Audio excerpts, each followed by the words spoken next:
Ngayong araw, pupunta kami sa village. Magbibiyahe kami ng 4 na oras. Tignan natin yung sabi nilang village. Makasakay kami ng bus. Ilang pasahero. Empty. Special deliver kami ngayong araw. Kaya medyo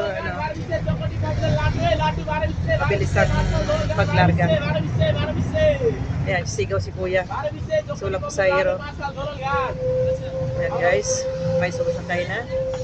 Sobrang lamig na kabonit ko ngayon. Sobra.